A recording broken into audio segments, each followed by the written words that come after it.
back to the Kuhner Report, 8:07 here on the great WRKO and now on 93.7 HD2. As you know, the Justina Pelletier case continues to get bigger and bigger and bigger all the time. The 15-year-old teenager is now in a Framingham facility, essentially kidnapped by the Department of Children and Families and the Massachusetts state government. The Pelletiers are fighting to get their daughter back. Recently, Health and Human Services Secretary John Polanowitz released a plan calling for Justina to go back to Connecticut to get treatment at a psychiatric facility in Thompson, Connecticut. However, there is no firm date or roadmap whereby she can be reunified with her family. Her parents are rightly outraged. To discuss this and Justina's current condition and so much more, it's my honor and pleasure to have the father of Justina Pelletier, Lou Pelletier. Lou, thanks so much for coming on the Kuhner Report. Jeff, thank you so much for having me. Lou, let me ask, obviously, the first question. How is Justina doing? What is her current condition as that you know of so far? The bottom line is she is as frail as can be. She's been tormented physically and mentally for tomorrow, believe it or not, will be the 15th month anniversary of her imprisonment, incarceration at Boston Children's and the state of Massachusetts, February 10th. So, you talked about your family coming, from Eastern Europe, and just think of all those people who've sat through those lovely prisons over there and what their bodies and minds go through, never mind doing this for 15 months. And for her, it's been the same thing. She's been, neglected for all medical needs, been told everything she has is in her head, which we all know is a bunch of hooey. And they've played that card for as long as they can. But she, as a human being, is just running out of gas. She's a fighter. She's the strongest of all my four daughters, who are all athletes. She's the least I would have thought would have been able to survive this. Yet she has. She's been my hero, and rightly so. She should be the country's hero. To make the plight of what's happening to her, not just at Boston Children's, but what's happening across the country with children with medical diagnoses, where some whacked out psychologist comes along and says, no, it's not physical, it's mental, it's in your head. She's desperate. She's begging us to get her out of there, get her home, to be with her family, to be with her friends, and just start the recovery process. Lou, you, your wife, your wonderful daughters have been telling the media now she's losing weight. Apparently, her legs are not in good shape. She apparently has a heart condition that hasn't been treated so far. Lou, can you just give us a bit more details on what's happening to Justina's deteriorating health condition? Yeah, probably the two or three main things that are going on is, number one, when she went into that hospital, she was walking. She was weak from having the flu, but she was walking, own strength, doing everything. As you saw in the videos, just a week or two prior to getting the flu, she was in ice skating shows. And you being somebody from Montreal knows the physical energy it takes to do the jumps, the spins, and all that on the ice. She was, an amazing little girl. Now she's pretty much paralyzed below the hips. No, swollen ankles, legs, you name it. And despite what Secretary Polanowitz said, that she's able to weight bear on her legs, that's a total falsehood. So she's, from the waist down, there's almost no feeling, no sensation. Where her cecostomy tube was, where they put the port into her colon so that she could be flushed, so she can go to the bathroom, because she has what's called neuropathy of the colon. Her colon doesn't work. There's been severe red lines coming out of there, which is signs of sepsis or poisoning. And then one of the most recent frustrating things is she was diagnosed with tachycardia, rapid heart rate, and she was on medication for that. They took her off that medication, and now her heart rate has been averaging anywhere from 120 to 150 beats per minute. It's like she's running the Boston Marathon. My God. And what's frustrating, she's already gone back to Tufts, even though we're not allowed to know what's going on, but we can hear it from her. And she hasn't been put back on her tachycardia medicine. So her heart's fluttering, like a hummingbird. And so there's just so much going on with her medically. Then you see the pictures, the hairline, how far back it's receded, her gum line is receded, she's just running out of gas. Her memory is, she's even admitting it. She can't remember things.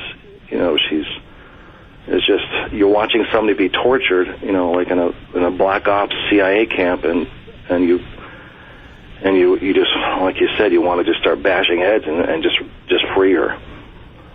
And that's been one of the hardest things not to do, because unfortunately, doing that, while you might get some temporary satisfaction, that would seal her fate, which would put yours truly, in jail or shot or whatever, depending on where that happened. And then we would never see her for the rest of our life. She'd be sent off to adoption and what have you.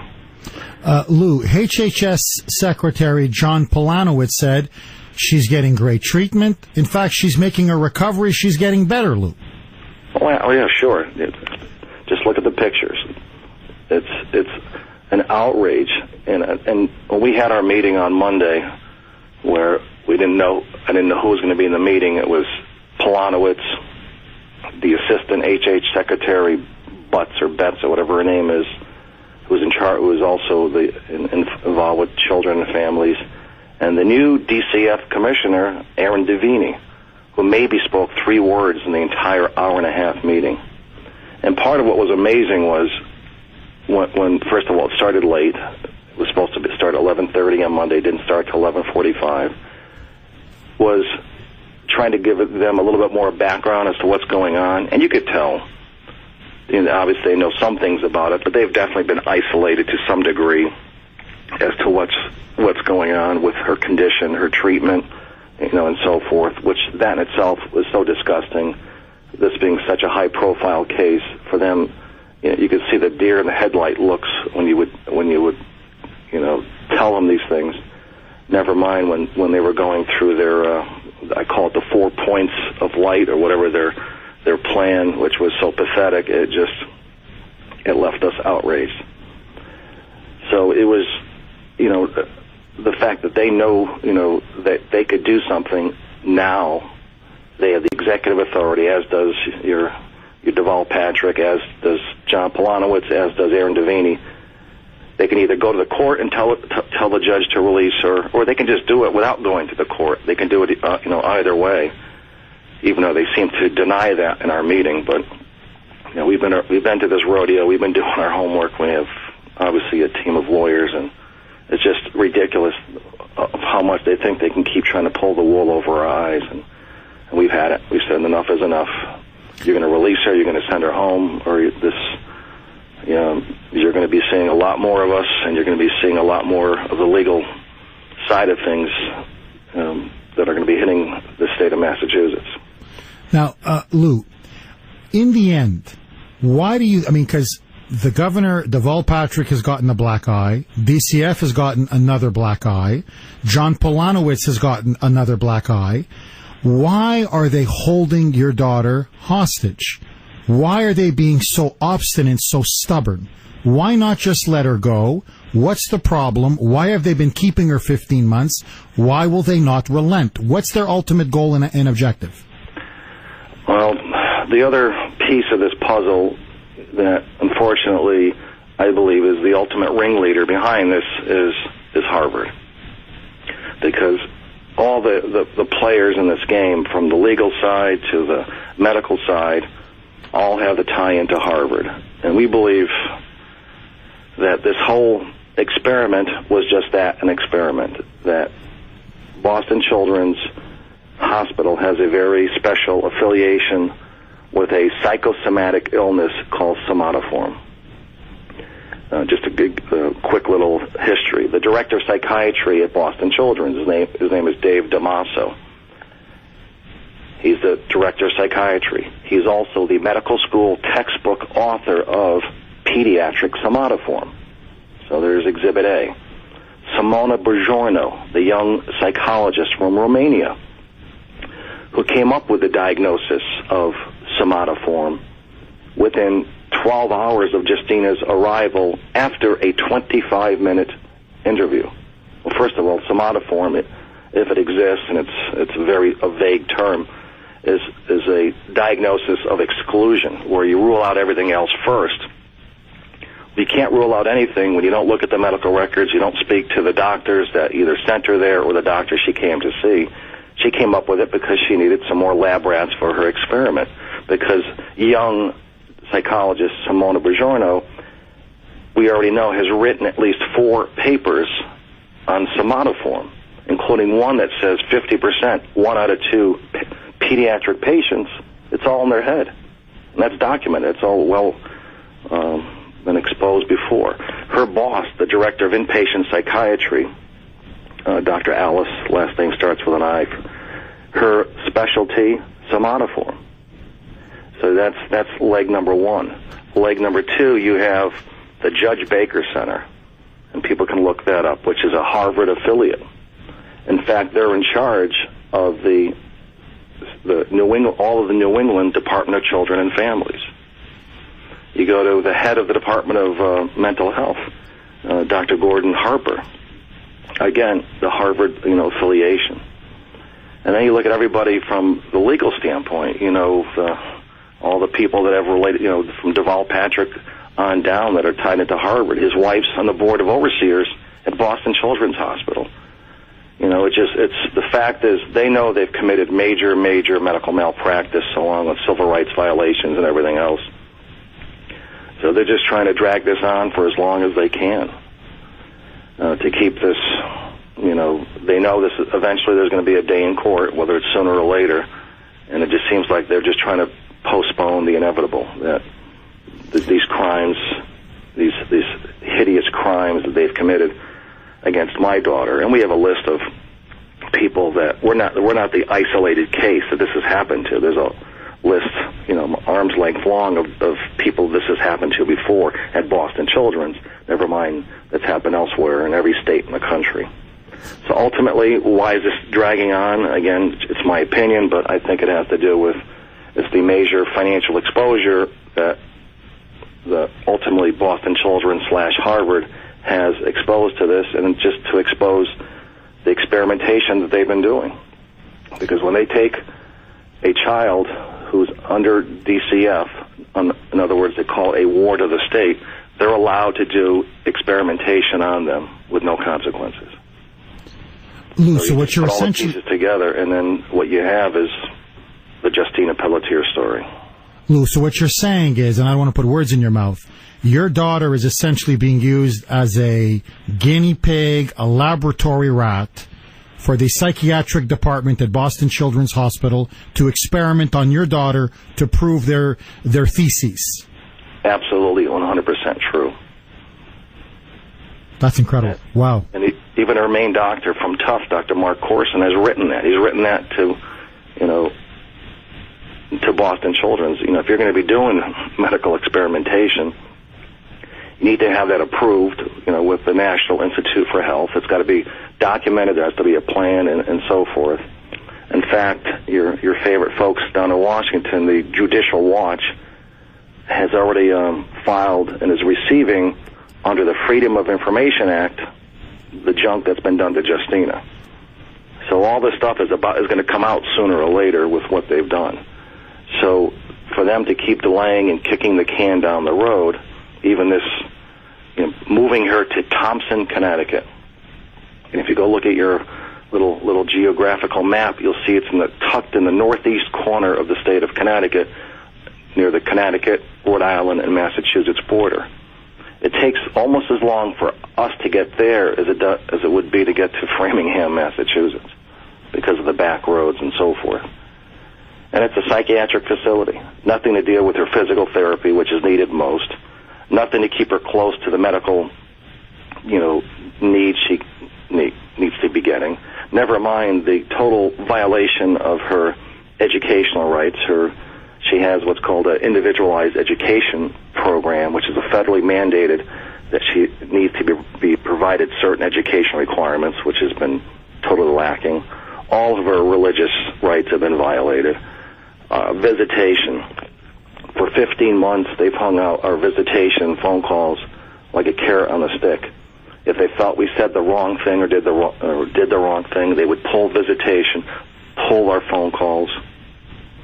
You know, we've talked about all the holidays and birthdays and you name it, that we've not been able to see her, which is another, again, part of this whole sick nightmare. Every other patient, whether they were on the Beta 5, which is an inpatient psychiatric floor at Boston Children's, or the Wayside facility in Framingham, every other patient there is able to see their family almost pretty much whenever they want, unlimited phone calls, you name it. Everybody but that notorious criminal, Justina Pelletier. Lou, I just want to ask you a couple questions, just to clarify things, because we're getting so much. This honestly sounds like this is Mengele. This absolutely. Is really, we're looking, this is stuff the Nazis used to do and what the communists used to do to my family members. Lou, you've said, now they deny this, but I just want to hear it from you because frankly I trust you more than I trust Deval Patrick and John Polanowitz. Has Justina been able to go to Mass over the last 15 months? Has she been able to see a priest? Has she been able to receive communion? And was she able to attend Easter Mass services?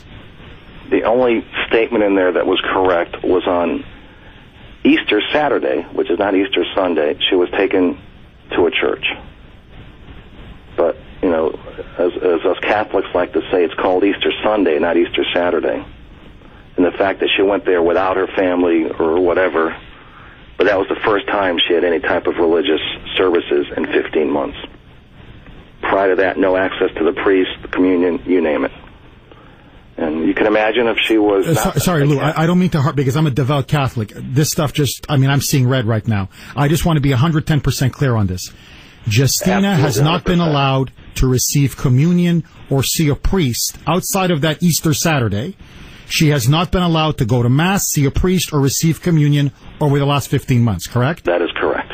But the Boston bomber, Dzhokhar Tsarnaev, Lou, I don't know if you know about this. He gets a Quran, he gets to see an imam, he has a prayer mats, he can pray to Mecca 5 times a day. It's incredible.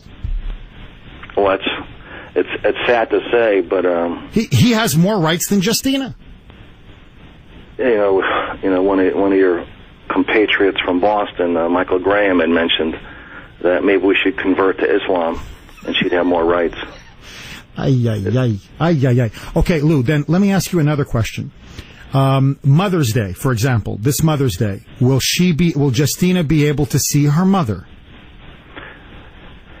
Again, here's we've requested, as we have with every holiday, birthday, whatever, to be treated like everybody else. So what they're allowing, as of now, is for Justina not to see her mother. Oh, no.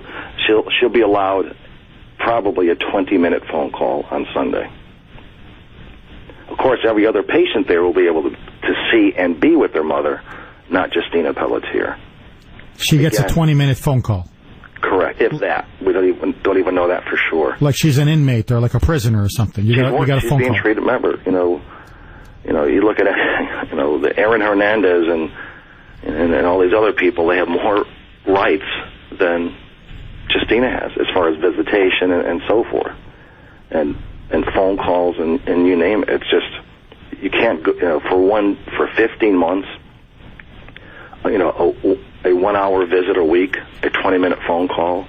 And there's been times for weeks at a time where we had no visit or phone call because the DCF people felt we were, asking too many questions, or if we said the wrong thing on the phone with her, asking her how she was, they would cancel the call and stop, and we'd have to set up a meeting or something to restart phone calls. There's so many pieces to this. I always laugh when the first 2 months when Justina was there, when she was on a neurology floor where she was supposed to be on the stomach floor, the GI floor. Those first 2 months, there was no DCF people there at all. We never saw anybody. It was only the Boston Children's people that were monitoring the calls and visits and so forth. It wasn't until roughly 2 months after her arrival, roughly April 9th, when she was illegally moved to this psychiatric floor, where we met the DCF people really for the first time. So that's the other thing about this. Who really is running the show here? While DCF has control, ultimately, they're just puppets, we believe, for Boston Children's / Harvard. Lou, is your fear, and I don't want to put words in your mouth, but is your fear that if something is not done soon, your daughter, God forbid, may pass away? Yeah, whether she has a nervous breakdown mentally, whether she just fades away physically, she's at that breaking point. She just, she's running out of gas. For example, she's had a stroke when she was 6 or 7. So she's at high risk anyways for having an additional stroke once you've had a stroke. But when you've been under duress, stress for 15 months, she may have already had another stroke. We don't know. There's no, you can only do that with MRI or CAT scan to see. And she had a pretty large one when she was 6 or 7, which really impacted her short-term memory. And given some of the things that are going on now with her sluggishness, that we don't know if it's being caused, by just the maltreatment she's had or if she's had another stroke. So her heart, when you have tachycardia untreated for that long, puts tremendous stress on her, heart and whole system, which could also impact circulation, thus the entire swelling of the legs, ankles, feet, which, so there's so many things going on that we have no involvement with as far as, speaking to the Tufts doctors. We know, for example, her main doctor wants to start seeing her, Dr. Corson, every week to every 2 weeks. He's being told by DCF, no, we'll let you see her when we feel like it, every 6 to 8 weeks. So there's so much. Why is DCF, which has no medical director, even though the money's been set aside for them for over 5 years, but of course they don't need a medical director when they have Boston Children's Hospital.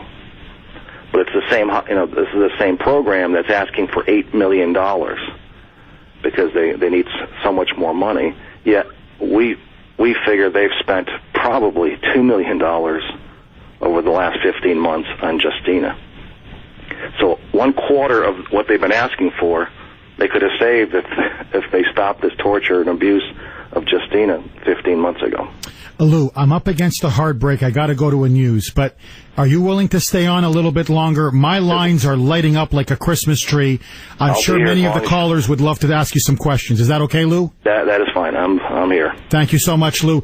We're going to continue our interview with Lou Pelletier. If you want to ask Lou a question about Justina, 617-266-6868. We'll get you on the phone with Lou. Let's take it to Angela in the newsroom.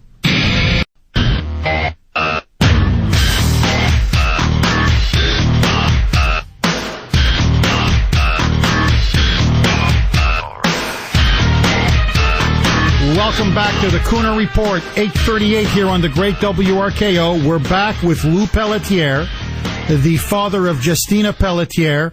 Lou, I want to thank you for holding on for another segment. I really appreciate it. Oh, my pleasure.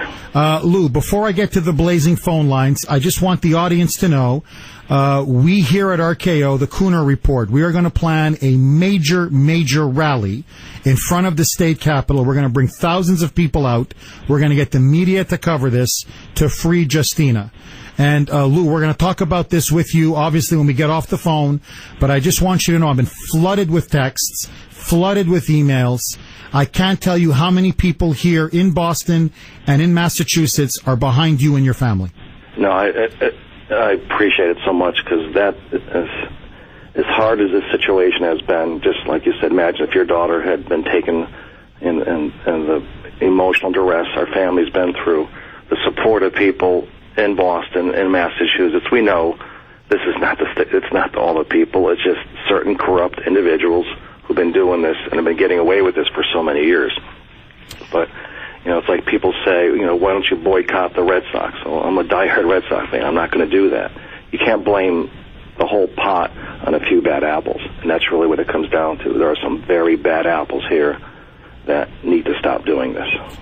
617-266-6868. John, you're up first. You're on with Lou Pelletier. Welcome, John.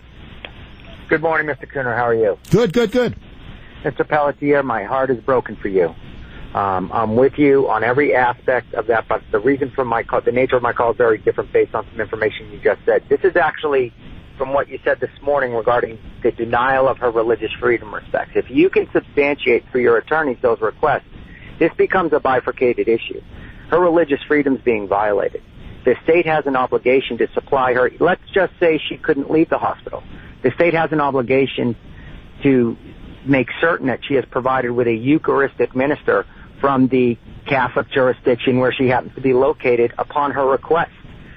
Taking her on Easter weekend on a Saturday to the church is a direct violation. If she was a Muslim, would they take her on a Monday for Friday prayer services? Absolutely not. And the liberals in this state would be going crazy, and the president would probably have something to say about it. Thank you for that call, John. Lou, what's your reaction? Yeah, unfortunately, the way your lovely legal system works is that you have to kind of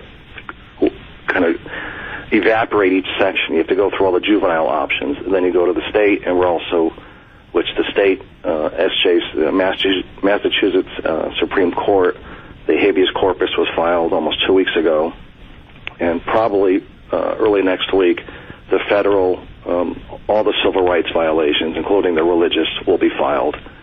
So like I said, they're about to be hit every which way but loose with all the legal nonsense that they've been breaking for 15 months. Good for you, Lou. Good for you. Joseph, you're up next. You're on with Lou Pelletier. Welcome. Hey, Jeff, haven't talked to you in a long time. I'm a visually impaired person. Mr. Pelletier, we can all disagree on a lot of things, but this is intolerable. I hope you sue them and get every penny and get a bill called Justine's Bill. This is to show you what goes on in the medical community, how they cover up. You can release your daughter under AMA against medical advice. They have kidnapped her. If that were me, I would have taken my daughter and run. I just want to hear your comment off the air. I hope you sue and win the case. Thank you very much. Thank you, Joseph. When this happened, and if you've seen my picture, I'm not a weak little man. I'm a very strong individual. Played baseball in college. Long story short, there was a number of security guards that were there in all the different hallways when this was going on.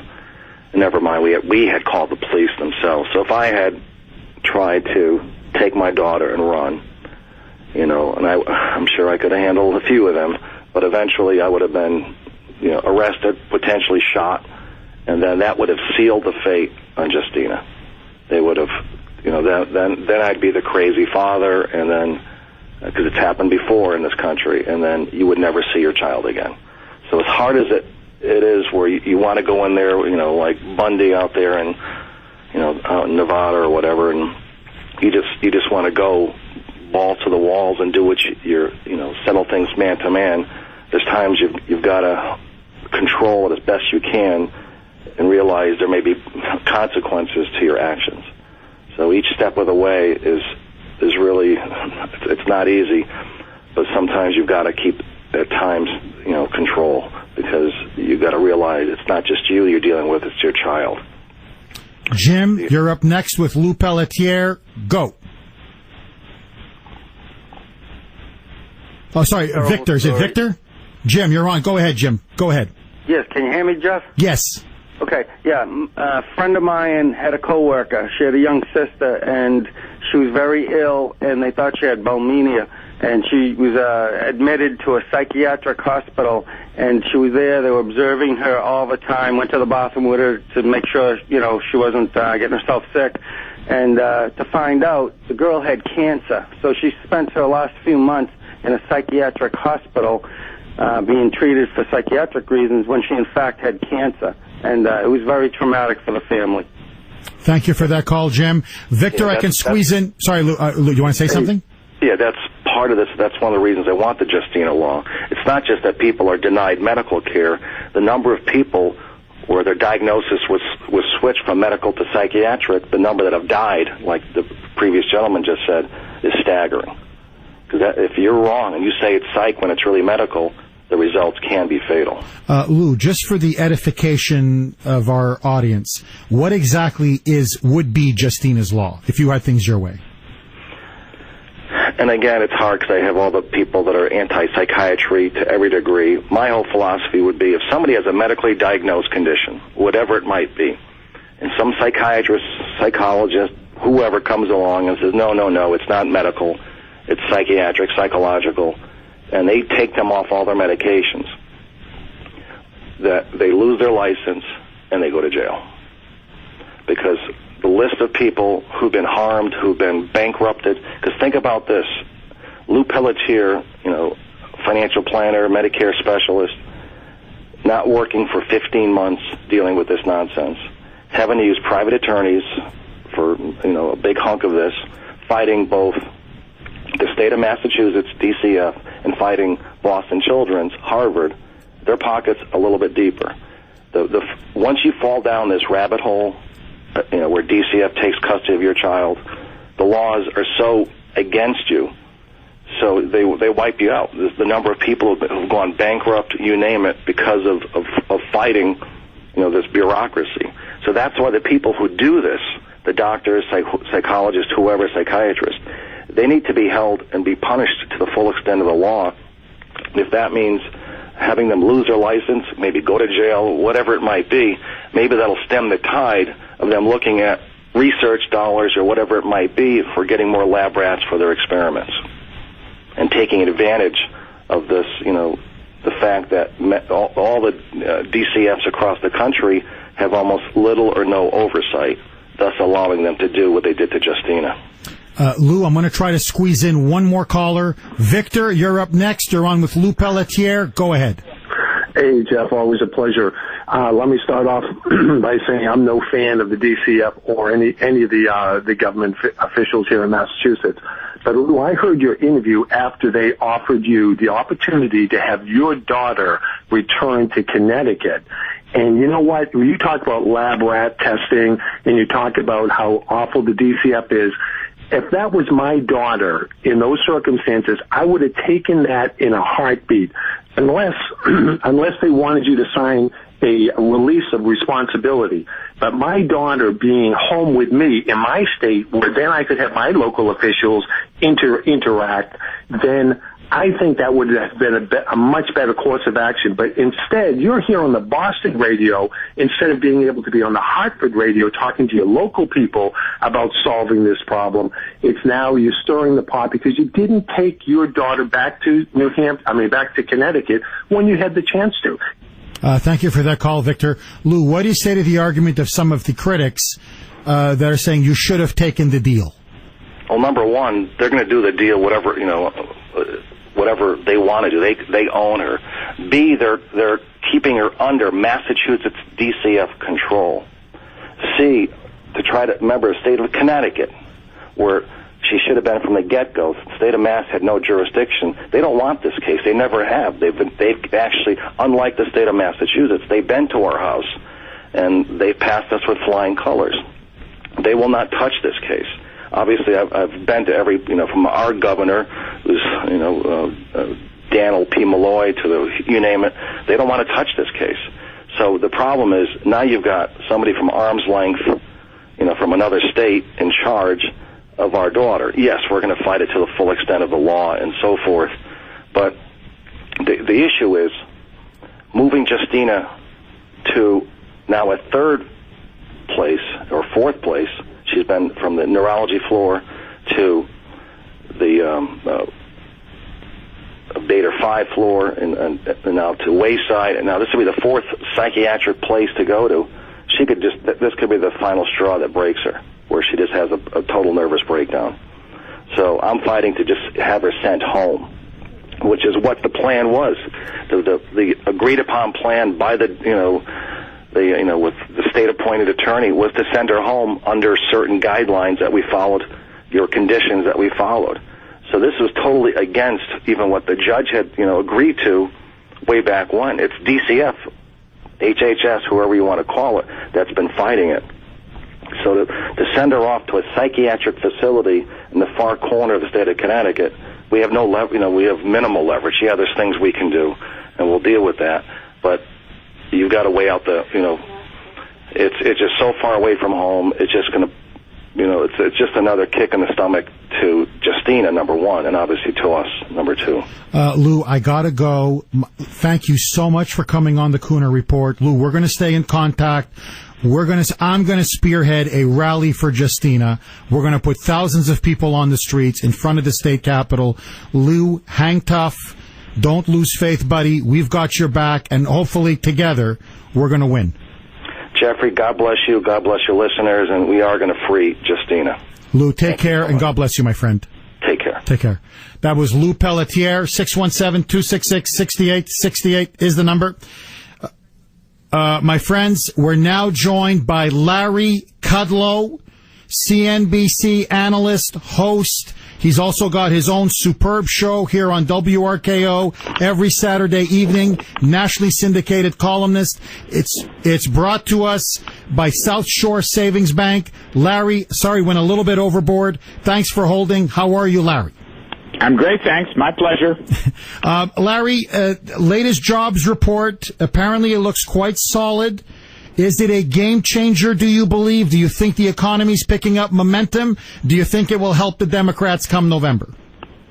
I think the economy is going to do better in the spring quarter, which is the second quarter, than it did in the weather-related first quarter. Okay, so it'll rebound from the cold snap we had in the first quarter. Beyond that, no, I don't think it's a game changer. I don't think there's a breakout.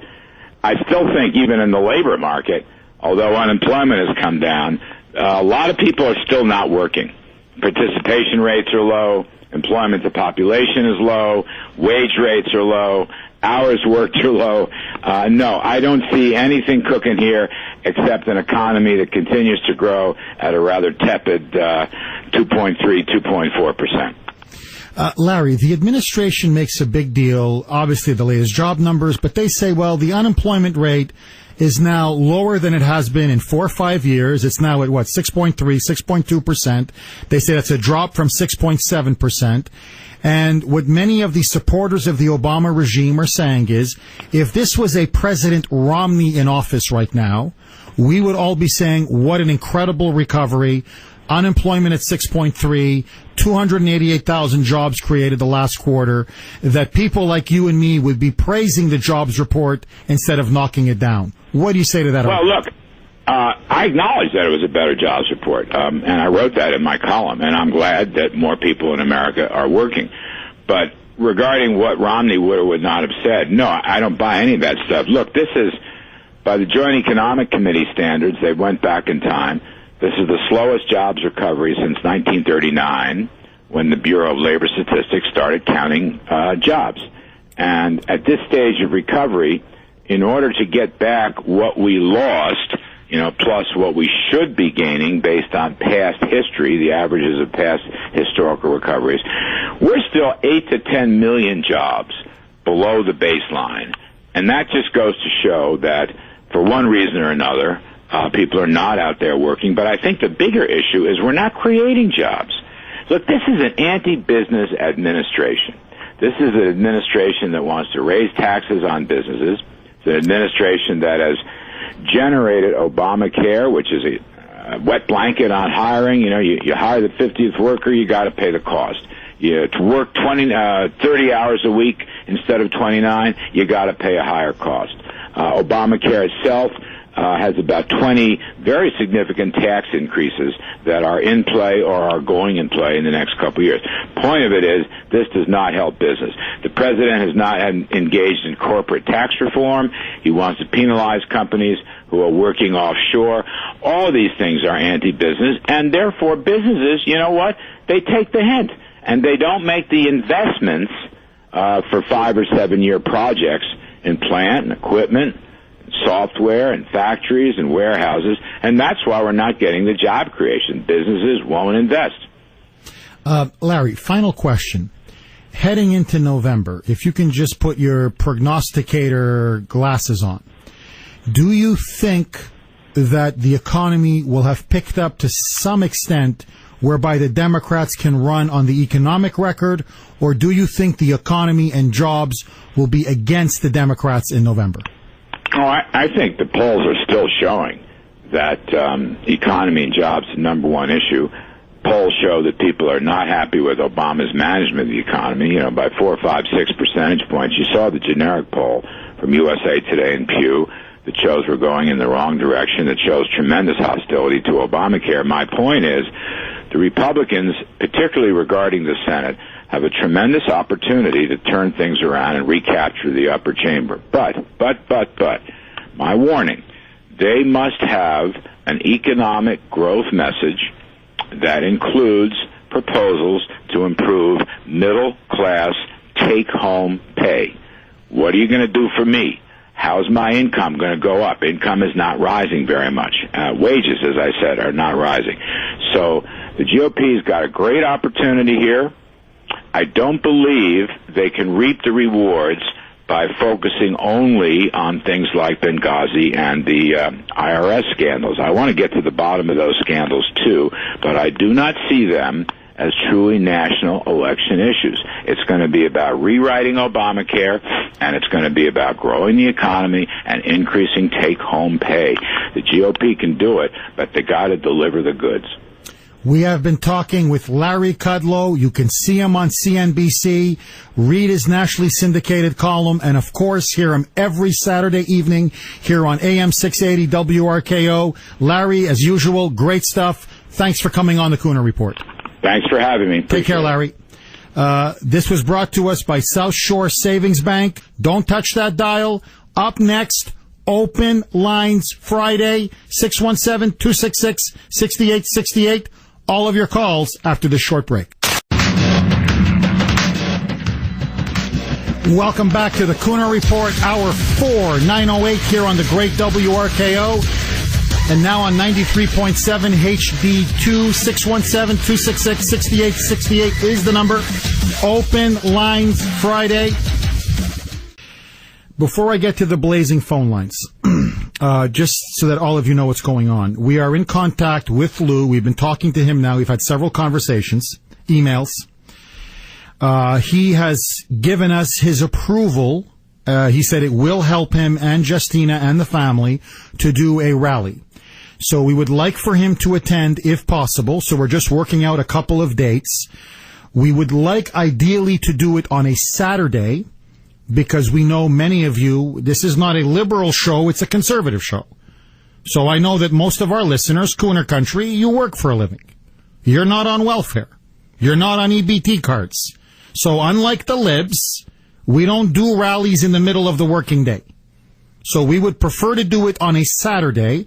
So we're looking at a couple of dates on a Saturday. We would need a permit. And that may be the toughest part of all. Now, I've spoken to a lot of people. They say, if we do it smartly, we were a little bit coy in terms of how we make our application. We should be able to get a permit, they hope, within the next week or two. So we're shooting for maybe the 17th, the 24th, the 31st of May. I would like to do it as soon as possible to maximize pressure on the State House, on Mini-Me, on HHS, and on DCF. And let me just say this. Just for the sake, I do believe that Justina is being tortured, and I believe she's been kidnapped, and I believe her rights have been fundamentally violated, and the parental authority and rights of Lou and Linda Pelletier have been violated. To me, when it comes to two different diagnoses, it is up to the parents to decide what's best for their child.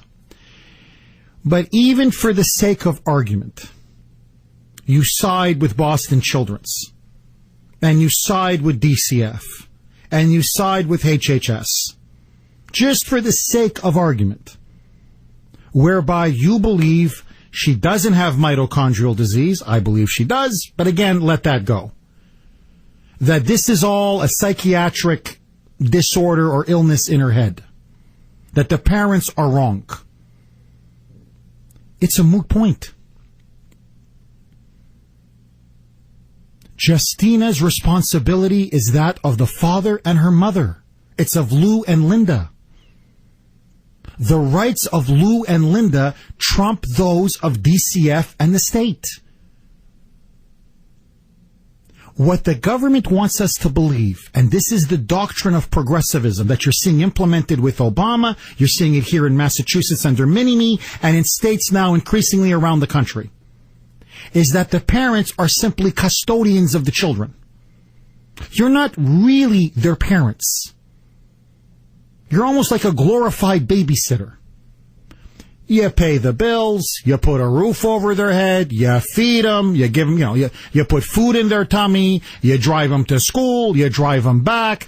But when it comes to what they should read, what they should learn, who should teach them in school, when it comes to who has ultimate sovereignty and authority over the child, what this case is, this is why it's a watershed moment. What they're saying, what DCF is saying is, it's not your child. It's the government's child. Belongs to the dear leader. Doesn't belong to you, doesn't belong to Lou, doesn't belong to Linda. It belongs to the dear leader. It belongs to Money. It belongs to John Commissar Polanowitz. It doesn't. Even if you think the Pelletiers are wrong, saying, no, Jeff, I think this is somatoform. I think those psychiatrists at Harvard have it right. It's not their business. You give a diagnosis. There's another diagnosis from Tufts Medical Center. It's up to the parent to decide what they believe in the best interests of their children. That's the fundamental battle in our society. It's individualism versus collectivism. Does ultimate power rely in the state, or does it lay in the individual as expressed through the family? That's the fundamental clash. And that's why I stand with the Pelletiers all the way on this issue. This is a moral issue. It is a cultural issue. It is a civil rights issue. So that's why I'm going to do everything in my power to get this rally. I will spearhead it. I'm not going to make a dime off of this. I don't want any money for this, because that could be my child. This is about my Ashton and my Ava. This is about our children. This is about who we are as a country and as a society.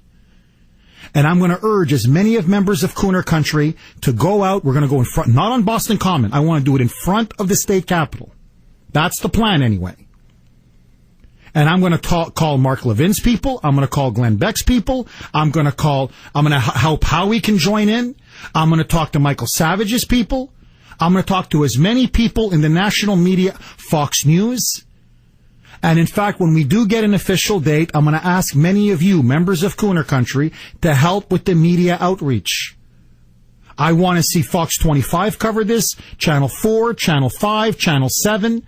I want Fox, I want CNN, I want the Globe, I want the Herald. I want everybody to cover this.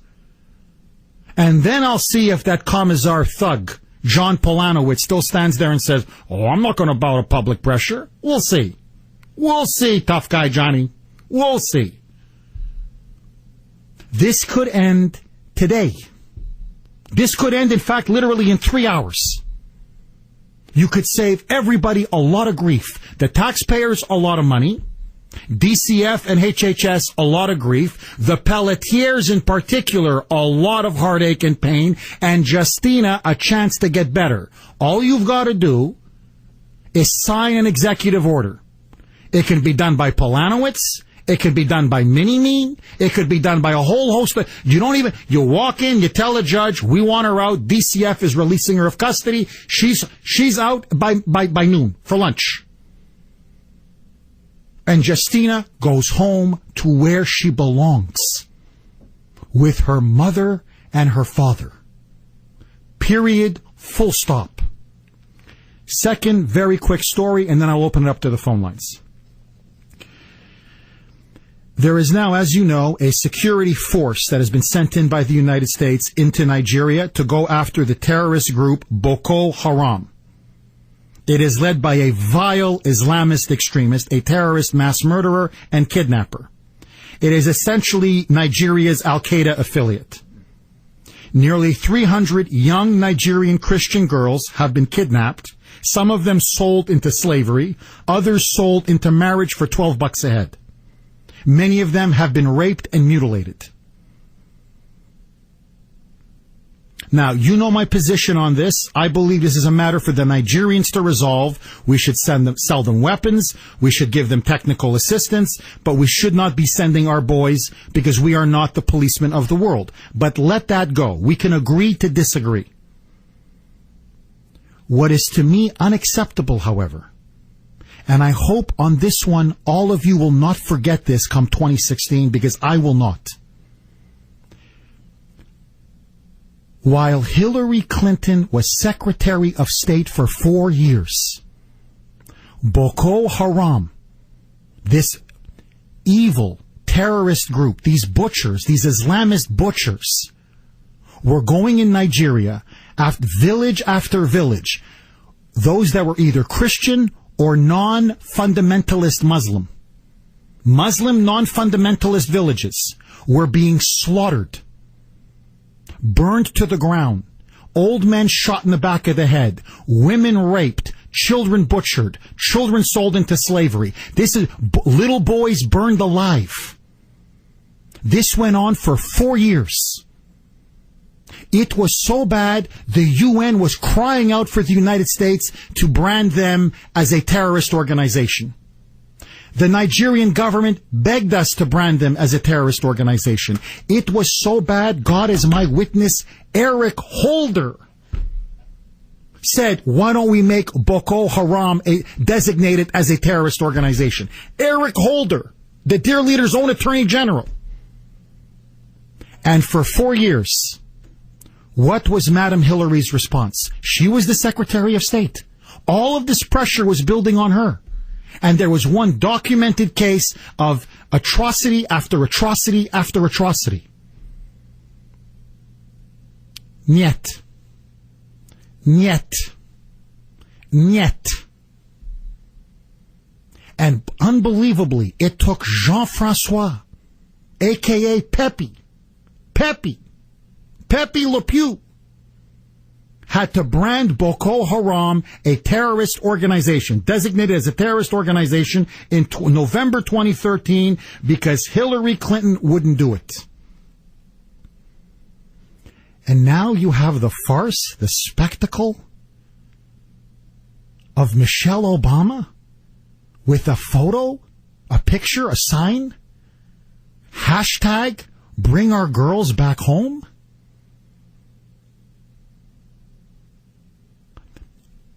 First of all, think of just the dignity of the Oval Office.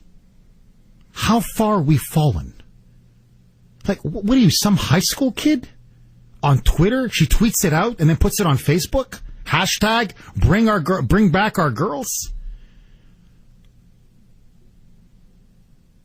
I mean, Marxist Muchel, I don't know how to tell you this. I know things are not well between you and your husband, that you guys are estranged. It's an open secret in Washington, but I don't think it's that bad. Your husband is the President of the United States. If you want to do something about it, knock, knock. Barry.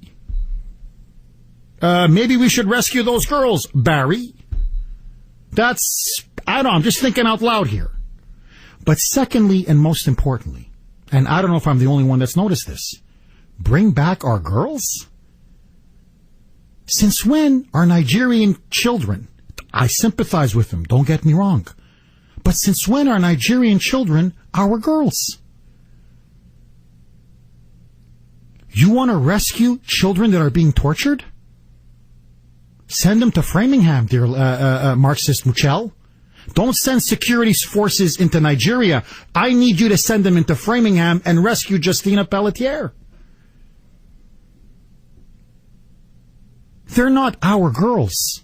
They're the girls of Nigeria. They're not Americans the last time I checked. And so my question to you is this. On top of everything else, here's another topic we can discuss. Should our security forces be going into Nigeria to rescue those kidnapped Nigerian Christian girls?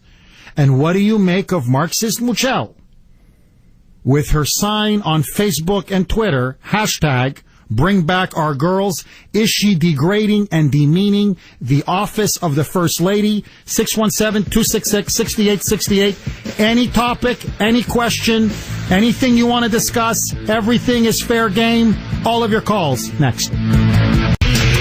Welcome back to the Kuhner Report, 926. Mark, you're up next on WRKO, and welcome. I'm just calling about all the stuff going on in our state. We have these organizations that are Luciferian in nature, taking kids from their loving parents. If that's not bad enough, we have a Luciferian ritual being celebrated at Harvard University on Monday. So I'm calling today to request that people pray for an event to happen to glorify God by Monday, to overshadow all this Luciferian stuff that's going on in the state. We're in the middle of spiritual warfare, and people really need to understand that. So I just want to get that out. Well, Mark, look, they're celebrating now a satanic black mass. They will be on Monday at Harvard. There's a black mass, a proverbial black mass being done on Justina Pelletier. You have a war being done on taxpayers. Have you noticed this is almost one of the most perverse states in the country? It's becoming more so now than ever, and that's just got me so concerned when I heard about this ritual being celebrated on Monday. I mean, they're openly celebrating the devil. Precisely so. I don't want to tell you that, so that's what I'm asking. There's a lot of power in prayer, and people really need to understand. I know you do, because you're Catholic. You've said in the past you've done the rosary. People need to understand we're really in the middle of a spiritual warfare. It's for real. I'm not overreacting. We need to stand up. It's our time. These people are holding us back from our natural evolution to a higher level of spirituality. So we need to get there to fight this dark side and move on in society. Thank you so much, Mark. Thank you for that call, and well said. Kelly, you're up next on WRKO. Go ahead, Kelly. Hi, Jeff. I just want to thank you for your efforts in holding our government accountable, and thank you in particular for your coverage of the Justina Pelletier it's my pleasure, story. Kelly. And I wanted to let you know that my daughter is a Boston Public School high school student, and she has organized a walk. It is not a rally or protest, so if anyone wants to come help out, they can wear their highlighter yellow. We're meeting near Park Street Church, 5 o'clock today. We're going to walk around the Commons, and then at the State House. It's a peaceful walk on the sidewalk, so it doesn't violate any permit obligations or anything like that. But my daughter Rachel just thinks it's important to bring awareness to young people, and to let Justina know that a lot of peers have her back. Kelly, can you just state the walk again? Because maybe some people will want to participate. Absolutely. We need you to wear your highlighter yellow, your neon yellow, and show up on the curb that goes around the perimeter of Boston Commons. We'll start near Park Street Church. We'll walk up the mile around the perimeter of Boston Commons, and we'll end up at the State House. And that begins at 5 o'clock. Wear your highlighter yellow. And this is a peaceful walk. Please don't bring your signs or anything like that. It's just a walk to raise awareness. Kelly, before I let you go, let me ask you a question, and please answer as honestly as you can, because I need to know how much effort I need to put into this rally. If I was to announce a rally, would you and your daughter come? Absolutely. Thank you, Kelly, and have a wonderful Mother's Day. God bless you. Jim, Donna, okay, let's squeeze in one more call. Donna, you're up next. Thanks for holding. You're on RKO. Shoot. Thank you, Jeff.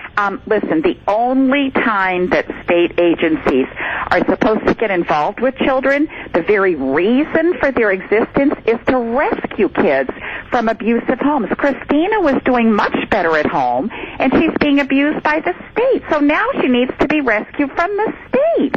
And the other thing is, on the research, I was floored by them using her as a research subject. Scientific research has really serious ethical standards. Subjects cannot be studied without their permission. You need signatures and everything. Do you remember what was the name of that black group of men that were experimented on without their permission? Was it Tuskegee? Yes. Yeah, Tuskegee, yes. That initiated a firestorm about doing research without permission. And the Nazis did research experiments on people. How is this any different? Donna, we're going to get a big rally out there. If as many of you show up as possible, we're going to put a lot of pressure on the regime, and I believe we can break them on Justina Pelletier. 617-266-6868. Let's take it to Angela in the newsroom.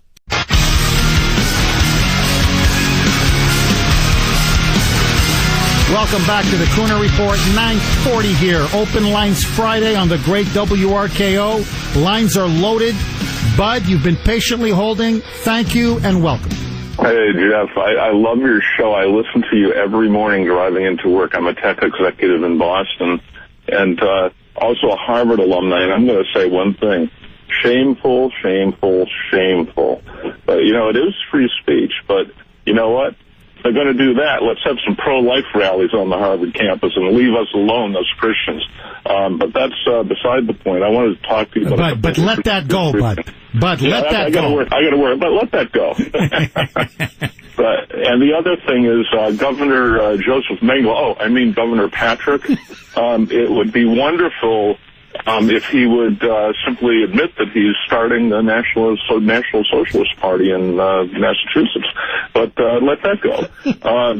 And then regarding Michelle, foreign intervention for social causes, that's the only thing left when you have a powerless executive.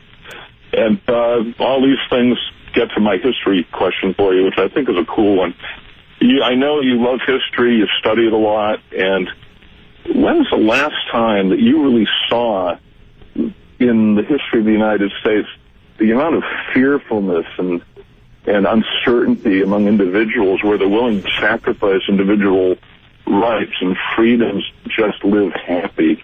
And when's the last time that you ever saw historically the federal government make such a massive push to usurp individual rights? I'd just love to hear that, man.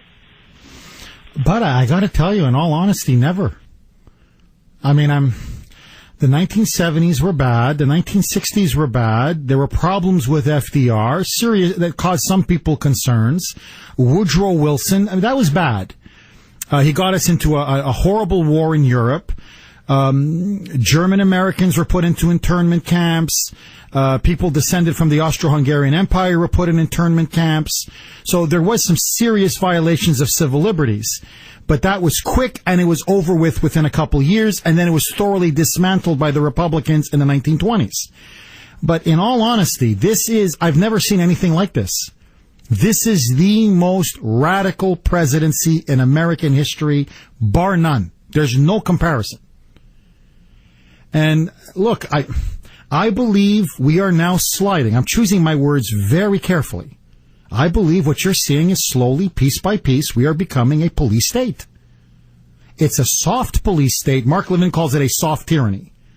There's not, gulags and concentration camps. But slowly but surely, the ruling class is exerting control over our lives and usurping our fundamental liberties. My God, if they can torture the Pelletiers, if they can kidnap and torture Justina at 15-year-old teenager, if they can send 200 armed federal agents to go after a rancher because of an unpaid federal tax bill or grazing permits, if they can take away our health care and lie to us, if they can spy on us with the NSA, what can't they do? That's why we need a restoration of the Republic. We need a constitutional convention of the states. We need to finally say, this is the question. This is the mother question. Are we the master or the servant of the government? This is what the liberals and the progressives want, what they've been pushing for 100 years, and they're now on the cusp of achieving it, is that we are the state's servant. I say no, no, no, no. Like George Washington and Thomas Jefferson and our founding fathers. They are our servant. We're their masters. They're not our masters. And that's the theme in almost every discussion I have. You can talk any issue I talk about. It's the same theme. Who's the ultimate authority? Us or the government? It's us. And that's the battle. Jamie, thanks for holding. You're on RKO. Welcome. Good morning, Jeff. Thank you for everything you do. You're a true patriot. Oh, thank you, Jamie. Thank you, sir. I just want to call and, add on to the Bring Back Our Girls thing. I called earlier this week and I said that I was waiting for the Obama administration to stand up and start applying resources to that when we have things like Justina Pelletier going on and they can't get any help from the government. And, I want to add part two onto that. And, I really got to ask for your help on this. And, your listeners are true patriots like yourself, like myself. I'm a veteran and actively serving in the National Guard here in the state of Massachusetts. Me and my fiance have an issue going on with our son that DCF isn't helping us, and I can't even find some form of help, some resource for legal aid, for representation.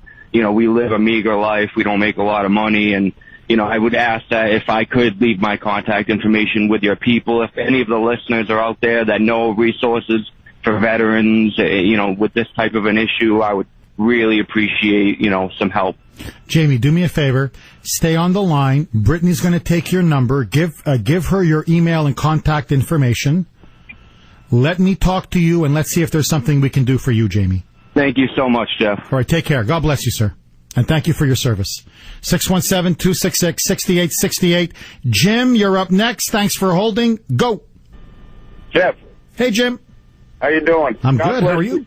God bless you and your family. Thank you, Jim. Enjoy Mother's Day because, life is precious. Yes. My mom died when I was 9, so it's a hard time of the year for me. Every time I talk about it, I get tears in my eyes. And the Pelletier thing, I live on Nantucket. I have to take a slow boat and take a bus to Boston, I'll be there. But I called about term limits because I sit here and I listen to your show. I listen to Mark Levin. It comes down, these people are corrupt. Once they get in office, they're corrupt.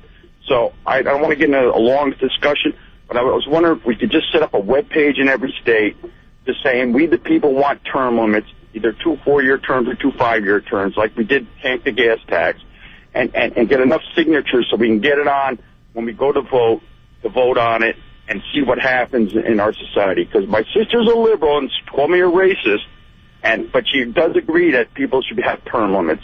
And I don't know what to do. Our country's slipping away. Jim, let me tell you this. And I don't mean to cut you off, but look, you sound to me like a very nice man. If someone disagrees with you, that's life. We agree to disagree. But you got to tell your sister, you know what? Don't turn me into an animal. I'm not a racist. I'm not a barbarian. There's no reason for that kind of insults. There really isn't. You don't have to demean someone's character and call them maybe the most vilest thing you can call somebody in American society just because you disagree with their politics. And you should tell your sister, say, listen, sister, I love you, sis. We agree to disagree, but please don't call me a racist because I don't call you names. Well, she called me a racist because I was in Stop and Shop doing groceries and the Mexicans were talking Mexican. I said, excuse me, this is the United States. Can you please speak English? And she said, that's racist. That's why she called me a racist. Well, Jim, you should tell her if you're in Mexico and you were talking English at a grocery store, they'd all be telling you stop talking English, speak Spanish. Well, I agree, but I don't want to get back. The thing was... No, I know. You want to talk about term limits, but I'm just saying, Jim, there's nothing racist to demand that in your country, people who come here speak our language. Every other country in the world does it. It's not racist. You know what it is? It's patriotism. Well, it's good old-fashioned patriotism. And getting back to your point, I believe, Jim, term limits is going to be the salvation of America. It's not the only one, but politically it's one of the key elements to restore our republic. I think there's no getting around it because we have to rein in the ruling class. Republican, Democrat, it doesn't matter. And we need to start a petition drive. I'm with you, Jim. State by state by state, state officials, local officials, members of Congress. The president is limited to 2 terms. Why shouldn't members of Congress? Why shouldn't others? I'm all for it. 617-266-6868, 949 on the great WRKO. All of your calls next. Welcome back to the Kuhner Report, 956 on the great WRKO. My friends, this is the last day to get tickets next Friday, May 16th, at Lafayette House in 109 Washington Street, Route 1, near my neck of the woods, Foxborough, Mass. I will be the master of ceremonies, Rafael Cruz. The father of U.S. Senator Ted Cruz will be the headline speaker. There will also be other state representatives there. But you can hear Rafael Cruz give a barn burner of a speech. I will be the master of ceremonies. It's also a buffet dinner, a buffet. I like to call it a buffet. A buffet dinner included. Ticket price of $60, advance tickets only. So they need a head count for Monday. Get your tickets today. Today's the cutoff day. Go to massra.com/events. That's massra.com/events. Or you can contact Eileen Cusack at e.cusack, C-U-S-A-C-K, at Comcast.net. Trust me, it'll be a great event, great food. I've been to the Lafayette House. The food should be very good. And Rafael Cruz will bring the house down. 617-266-6868. Lauren, you've been patiently holding. Thank you and welcome. Jeff. Hey, Lauren. It's Warren. Oh, Warren. I'm looking at LORN on the board. I'm thinking to myself that I have a sex change. I didn't think I did, but listen. Sorry, Warren. It's Dimitri. I got this new, I'm serious, we got this new phone screener. I got him from Russia. He's an immigrant. What can I tell you, Warren? The guy can barely speak English, but I'm a compassionate man. Go ahead, Warren. The Pelletier case, I've been following from the beginning. Tell me, what hospital contacted DCF in the first place to tell them that the parents weren't following their advice? Was it Children's Hospital? My understanding is this, Warren. They brought her into the hospital because she was suffering from the flu. Which one? They brought her to Boston Children's. Okay. They were advised that Tufts Medical Center is a very good gastrointestinal specialist at Boston Children's. So they brought her in. Within 25 minutes, somebody from the psychiatry department came down, saw her, said, "Oh, you have what? Mitochondrial? I don't think so." And that's when they said that the diagnosis at Tufts was wrong. That's when they said the parents were engaging in medical child abuse, and that's when they took custody of the kid. Okay, so the bottom line is, shouldn't there be an outrage, and should parents be concerned? And I talked to a parent the other day who brought their daughter in for an eye infection. They were concerned that, if they don't listen to the doctors at Children's Hospital, they would have called DCF on them. So my point is, instead of rallying on the Commons, shouldn't we have a rally outside Children's Hospital? Warren, you're right, we could do it in front of Boston Children's. I would rather do it in front of the state capitol. Because this can go, Mini-Me can end this today. He can end it in an hour. My friends, I'll have an update on the rally. You've been listening to Boston's Bulldozer. I gotta go. Happy Mother's Day, everybody. Grace, I love you, baby.